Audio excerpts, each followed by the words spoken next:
Well, Charles, thank you very much for that very kind introduction. Thank you very much for the invitation to speak here this evening. I was really delighted when Charles invited me to come and speak here this evening. Although I'm bound to say that any subject which is by definition in the too difficult box is bound to be a pretty daunting one. But as Charles has said, the reform of the House of Lords has been on and off the legislative agenda since the Parliament Act of 1911. And we've gone through many different changes. I suppose the most important ones are the Life Peerages Act of 1958, and then the removal of the majority of the hereditary peers in the House of Lords Act of 1999. But of course the story goes on to the present day, as Charles has indicated.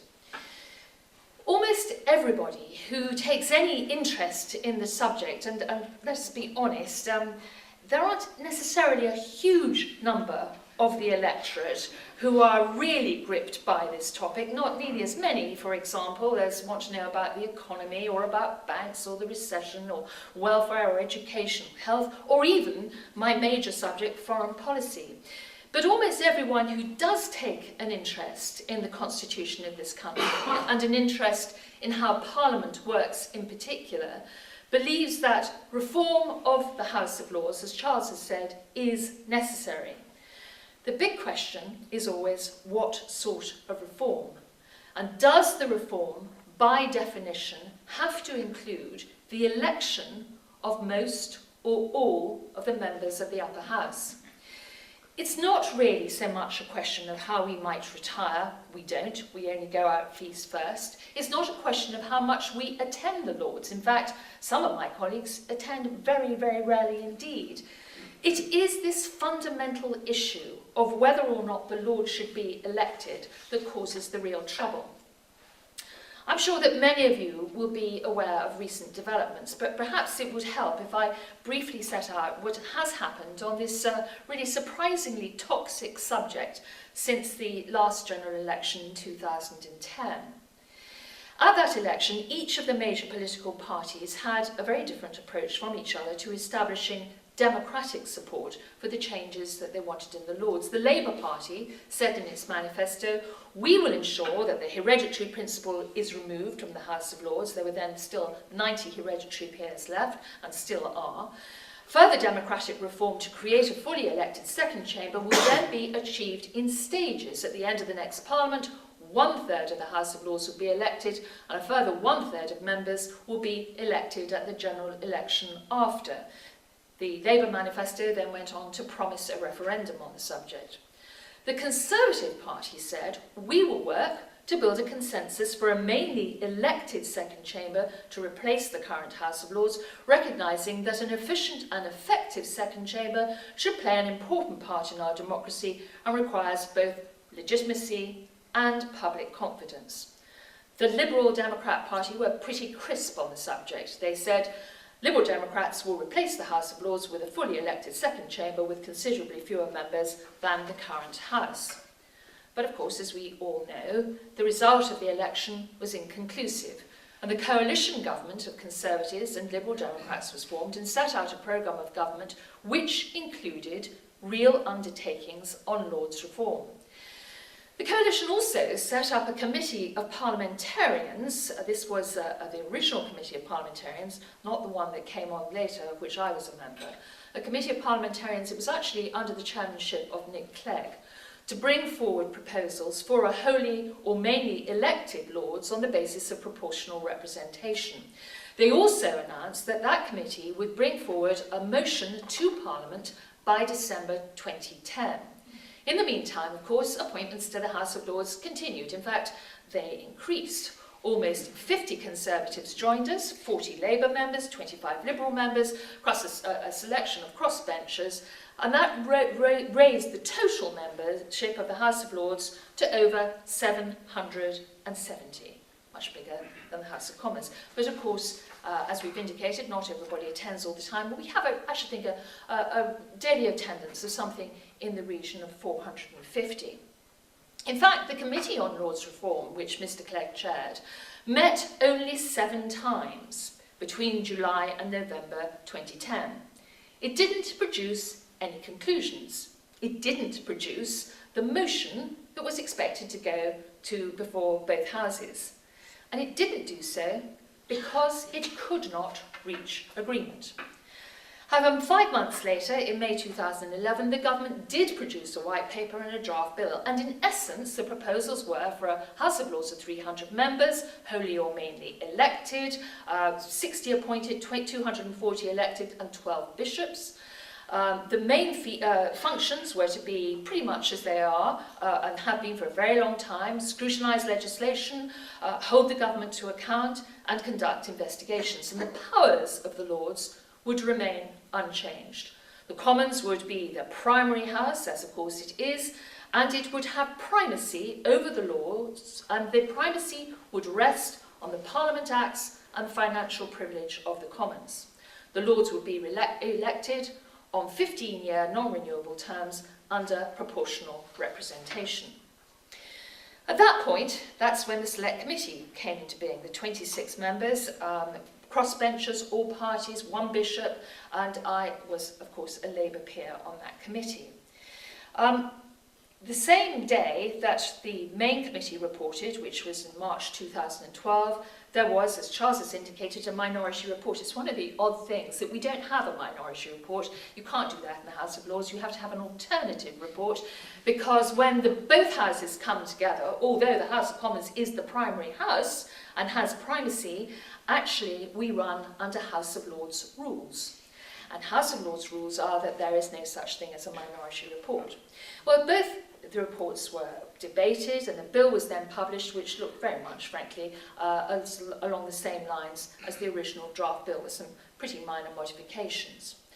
Now, then we get to the really interesting bit. The bill was debated in the Commons, and of course it got through its second reading with a majority vote in the Commons, with the support of the Labour Party, although it has to be said a substantial number of Labour MPs voted against it.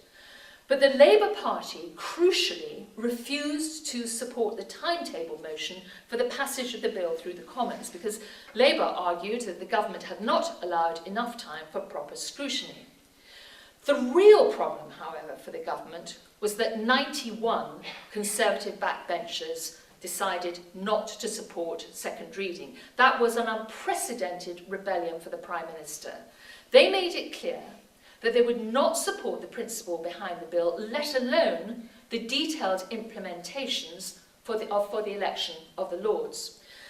So the Prime Minister, therefore, faced a very difficult dilemma: to support his deputy, for whom, of course, the bill was a flagship policy, and thereby risk the support of his own backbench, or to tell his deputy that, in effect, the bill was dead and restore the equilibrium in his own party on the issue.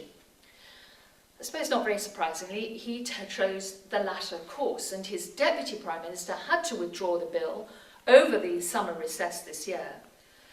Interestingly, both Conservative front bench members and the Liberals blamed Labour for refusing to back the timetable motion. But the truth is that it was the Conservative backbenchers who killed the bill. If they had not done so, it would have come to the Lords, where, if anything, the arguments would have been even more ferocious. So this issue is definitely in the Conservative Party's too difficult box. But I'm bound to say it's in a pretty difficult box for the Labour Party as well. And for the Liberal Democrats, the failure of the bill to progress was, of course, the very difficult, you might almost say the disastrous fault line between themselves and their Conservative coalition partners. Now, the reason that this issue is in Charles' too difficult box is that, so far at least, no political party, no political group has been able to deal with the fundamental conflict inherent not only in the bill that I've just described, but in every previous attempt to think about electing the House of Lords, and that is reconciling the election of the House of Lords with an unchanged position on the primacy of the House of Commons. It is this crucial and fundamental point which has flawed all attempts to find a route to electing the Lords that does not lead, in logic or in law, to a direct challenge to the primacy of the House of Commons. In my view, actually, the bill was very misleading in the prospectus it gave for change, because the Deputy Prime Minister in the White Paper, and he certainly said the same thing in the evidence that he gave to us, he said, It is important that those who make the laws of the land should be elected by those to whom the laws apply. Now, you'd think that was a fairly straightforward, unchallengeable proposition. But of course, a number of people did challenge it because they said it was based on a false premise. The House of Lords is, of course, part of the legislative process. We scrutinise legislation, we suggest amendments to the Commons, but every single decision of what ultimately goes into law is a Commons decision. When I was a young civil servant, I was told that that's why the Commons always votes aye and no, while we in the Lords merely vote content and not content. The lawmakers, the ultimate decision takers, are the Commons because they are elected, and they alone have the right to say yes or no to legislation. So the most basic difficult issue in the box is the idea that the Lords could be elected without changing the fundamental relationship between the Lords and the Commons.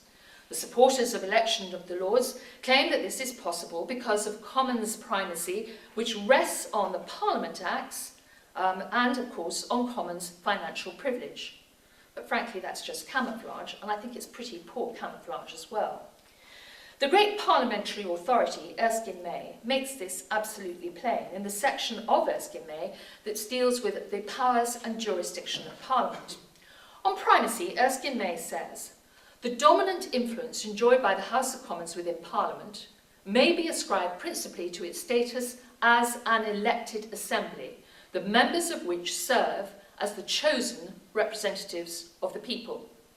On financial privilege, Erskine May states, "As such, the House of Commons possesses the most important power vested in any branch of the legislature, the right of imposing taxes upon the people and voting money for the public service."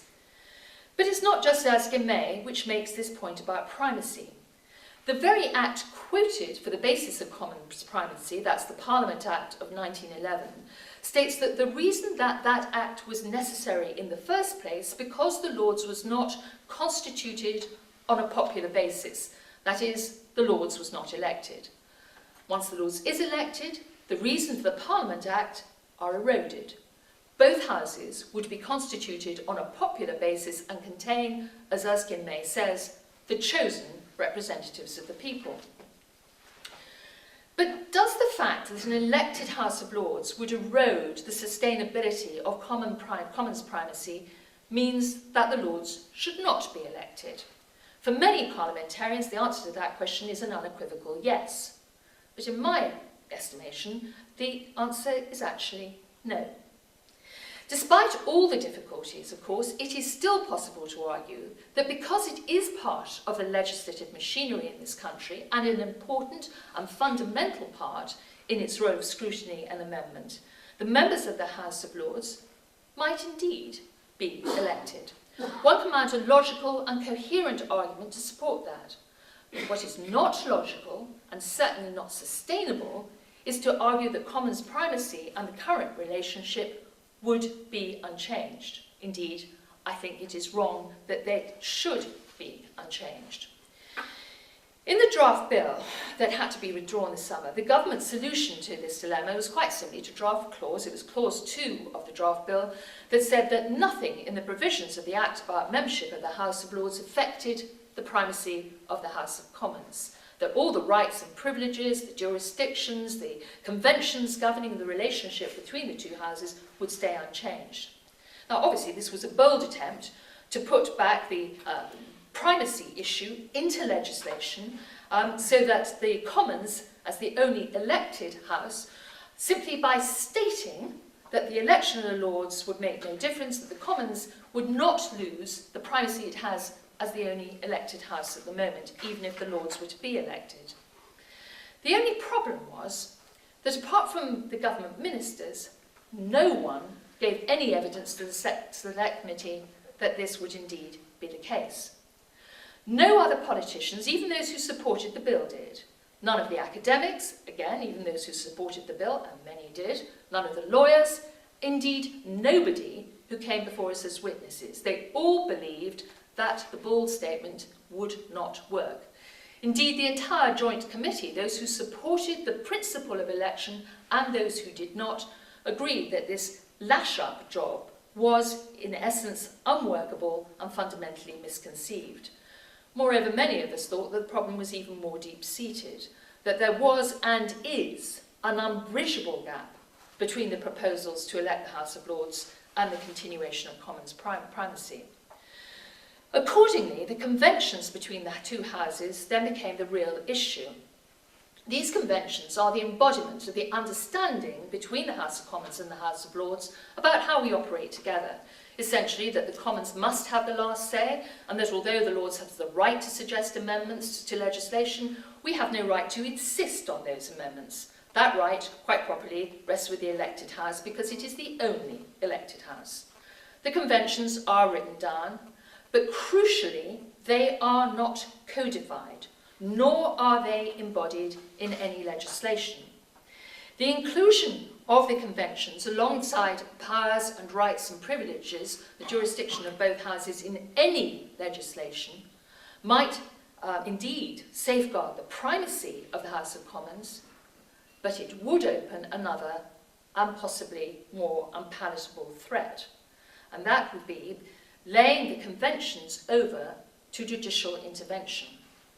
The courts could infer that if such a clause were to be included in legislation, Parliament would have intended the courts to have the authority to determine what the conventions and the powers, the rights and privileges of both houses should be. Now at that point, the idea that the courts could intervene in parliamentary process is an absolute anathema to politicians of all parties. Judicial interference, as indeed it was seen, in the working of Parliament is judged by lawyers, by politicians alike, to be inconsistent with Article 9 of the Bill of Rights of 1689. But we could try and set all these legalistic points on one side in the simple proposition that an elected House of Lords would strengthen democracy in this country. Having campaigned, having canvassed, having got support, members would be elected on the basis of a mandate. They would represent their electors and they would be expected to exercise a mandate on behalf of those electors.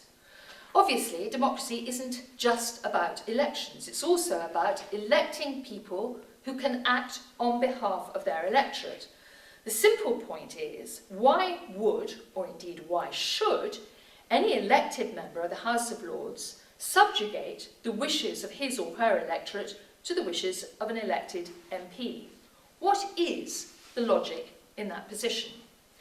So far, the supporters of election, most notably, again, the Deputy Prime Minister, have one basic answer to that question, as exemplified in the proposals they put forward, and that is to do everything possible to distance the elected peer from his or her electorate. Of course, the argument for election is to strengthen democracy, to make the second chamber more democratic and more legitimate. But because of the challenge that such democracy and legitimacy might make to Commons primacy, and every bit as importantly to individual MPs, what they really want is democracy, but not too much democracy, and legitimacy, but not too much legitimacy for the House of Lords. The government were quite open on this point. To overcome the issue, this very difficult issue in the too difficult box, the government proposed that there should be 15-year terms designed to ensure that the Commons mandate would always be fresher than that of the Lords. The non-renewable nature of the Lords term and the block on elected Lords standing for the Commons had, of course, nothing whatsoever to do with democracy and everything to do with protecting MPs from locally elected peers who might just become a little bit too popular. As Charles has said, I work a lot on foreign policy issues. I work a great deal in the Middle East, and in Egypt recently I was discussing both the issues about terms of office and whether or not people should be able to stand again for office after a certain period. And I was told very firmly when I suggested that there might be an argument for periods of longer than 7 years and non-renewable terms, I was told very firmly, very politely, that neither would be contemplated. In particular, the combination of lengthy and non-renewable terms was rejected out of hand as absolutely against the principle of any democratic election. And of course this was from people who do not come and have the experience of democracy that we do in this country, but it was a remarkably forthright rejection. Another device to try to maintain the Commons' primacy has been the suggestion of huge multi-constituencies of more than 500,000 voters, and again that appeared in the draft bill and elsewhere. It's an attempt to overcome the challenge that an elected peer might pose to an elected MP. It's thought sensible to have these constituencies for Lords reform so huge that there couldn't possibly be any relationship between the elected representative, the elected peer, and his or her electorate. My own view, for what it's worth, is that such measures would not achieve the ends of protecting members of the Commons, because elected peers would, in any case, represent their electorates. That's what they would do in those circumstances. Nor is there anything like these proposals, anything like democratic as they should be. And I just ask you to consider the idea that in order to distance the elected peer from the electorate, that you have 15-year terms for people representing more than 500,000 voters. Set that alongside 5-year terms for people representing about 76,000 voters, which MPs' constituencies do. And you have to ask yourself, would a peer who's entrenched for 15 years, representing 500,000 people, what would their position be set alongside a local MP? Would they have more or less weight? I think they'd have more. And that is not what this was meant to achieve. Secondly, and self-evidently, there is little or no accountability in this system. At one point in the Joint Committee, I was told that none of this was about accountability, and I have to say that was a response I found both surprising and extraordinarily depressing. Of course, the answer to the criticism is that members of the House of Lords should be elected on reasonable terms, maybe 5 or 6 year terms, and on a renewable basis. That would ensure accountability. But such an option has been rejected over and over again by the supporters of elections. It's rejected not because it's undemocratic, not because it's impractical, but because it is a direct challenge to the House of Commons as a whole, and to individual MPs in particular. A further problem lurking in the too difficult box is the scant attention that's been paid so far to the effect that elections of the Lords would have on the political settlement, or in the case of Scotland, of course, the uncertainty about the future of the constitutional relationships within the United Kingdom. Electing the House of Lords would change the political constitutional landscape of this country, and most tellingly, at least for the time being, it might have a real impact on the relationship with the Scottish Parliament, and arguably, by extension, to the Welsh and Northern Irish assemblies.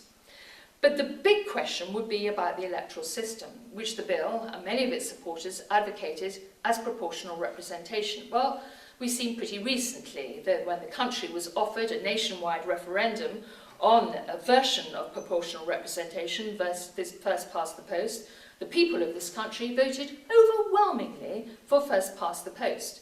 PR supporters say that's irrelevant because the functions of the House of Lords would be so different from the House of Commons. But that's based on a complete misunderstanding, because there has been no serious discussion of the functions or the powers of the House of Lords that could possibly sustain that claim. The sad truth is that the system of election was barely addressed by the Joint Committee in debate, but the system recommended was complex and frankly depended so heavily on party selection that I am not clear how on earth party selection on that basis was actually that much better than the current system of appointment to the House of Lords. Now, there may well be an argument to be examined about indirect elections, although I fear, like the closed list system, the indirect elections are in reality just appointment by another name. They have the appearance of democracy without the reality. In fact, they are a more dangerous option than no democracy at all. At present, the House of Lords is in an unequivocal position. We are not elected. We know we are the second house, which must acknowledge the primacy of the elected house, and we do act accordingly. In essence, the position was summed up by Professor Vernon Bogdanor when he gave evidence to the Joint Committee, when he said that because the House of Lords is not elected, and I quote, "it can make no claim to be a representative chamber and therefore can never challenge the primacy of the Commons." He went on to say, A government seeking to tamper with that does so at its peril. There are indeed some really perilous issues here. In a bicameral system of assembly where one house acts as a major part of the checks and balances in relation to the other house, there has to be some form of dispute resolution. And of course, at the moment, our dispute resolution is in the conventions that I've described. But can I also touch briefly on why any sensible person would argue for the continuation of Commons financial privilege if the Lords were to be elected? Financial privilege began in 1671 when a resolution in the House of Commons said that in all aids given to the King by the Commons, the rate or tax ought not to be altered by the Lords. And that went into greater detail in a further resolution in 1678. The Commons has the right to tax because it is the only elected part of our Parliament. If I can quote from the evidence of Roger Roberts, who's the clerk, excellent clerk, of the House of Commons, he summed it up very well. He said, "Perhaps I may put myself, this is an eventuality I can only marginally imagine, but perhaps I can, into the position of being an elected member of the House of Lords. I cannot imagine representing constituents who are taxpayers without feeling that I should have a role in expressing views about the way in which money is spent." So, is the too difficult box so full of issues that they can't be resolved? Well, of course we can find a reasonable way of electing the House of Lords. If that is the ultimate goal that people want, of course it's achievable. But it's not achievable by maintaining Commons primacy unless the legislation that introduces such election for the Lords defines the powers and functions of both houses and how they relate to each other. And putting such definitions on the face of a bill, on the face of a legislation, renders the relationship susceptible to the intervention of the courts and the justice system, and that is another too difficult issue. The truth is that both houses of Parliament need to be examined in terms of their powers and functions. Tinkering around the edges by introducing elections for the second house is not an adequate response. If the balance is to be changed, and there may be some very good arguments for doing so, in terms of accountability, then it is not only the functions and powers of the Lords that need to be reformed, but every bit as urgently is the functions and powers of the Commons that also need reform. And ultimately, in my view, the answer may be a formal written constitution.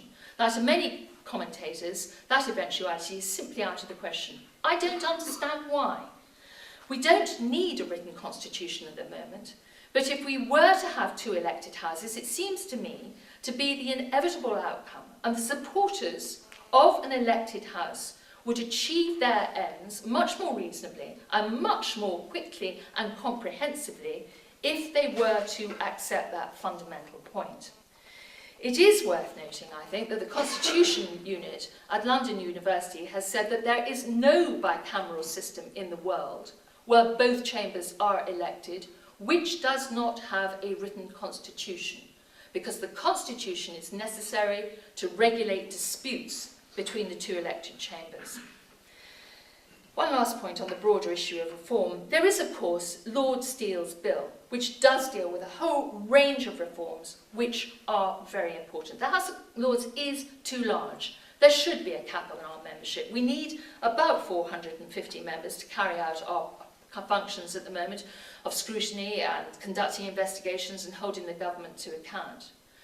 Secondly, no peer who has been to prison should be allowed to resume his or her seat in the House of Lords. That strikes me as just a fundamental, sensible point. We should have a retirement age. Lots of people get very upset about that, mostly people in their late 70s. We should have a minimum attendance requirement. Personally, I would make it very high. I'd make it 70%. It's a privilege to be in the House of Lords. Most of my colleagues, I think, would settle for about 50%. But none of this is complicated. But believe you me, it is pretty controversial. I think we could do a lot on that at the moment. Unfortunately, the Deputy Prime Minister won't support it because it doesn't go far enough. He has let the best be the enemy of the good, and I think that's a mistake. Finally, I do not think the issue of an elected Lords will be resolved anymore by more manifestos, more draft bills, more political infighting. I think that we need a properly set up, comprehensive constitutional convention to work through all the questions that I've raised, and they all need answers.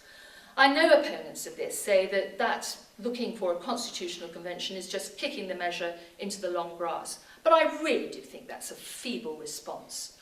A constitutional convention is the responsible and sensible way to resolve these huge issues. It's the issues that the supporters of the election of the House of Lords have so conspicuously failed to answer. We did it for Scotland, we did it for Wales and Northern Ireland, so why not do a constitutional convention for the United Kingdom as a whole? Why should our constitutional settlement be treated with any less care, any less respect than those of our constituent parts?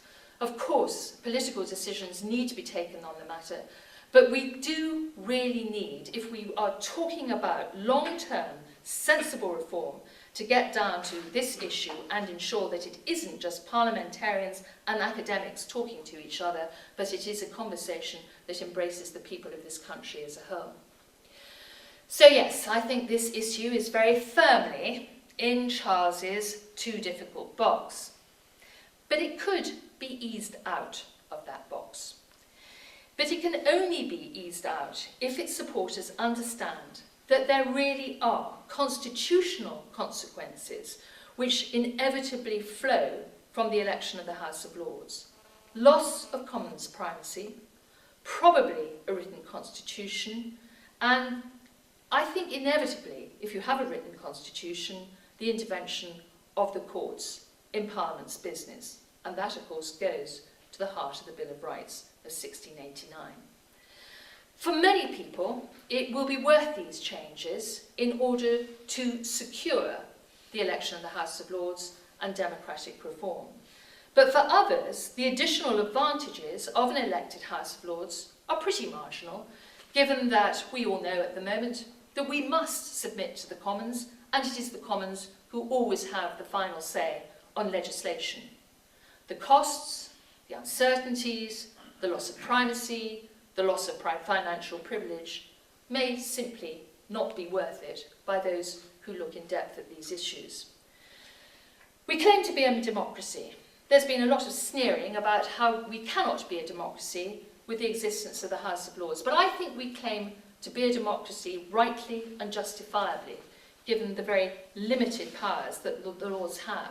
But I know others don't agree. And I respect their argument about greater democracy and greater legitimacy for an important part of our legislature. But I do hope that if we are to change, it will be to a really democratic settlement, not a charade that tries to claim the title of democracy without any of the reality.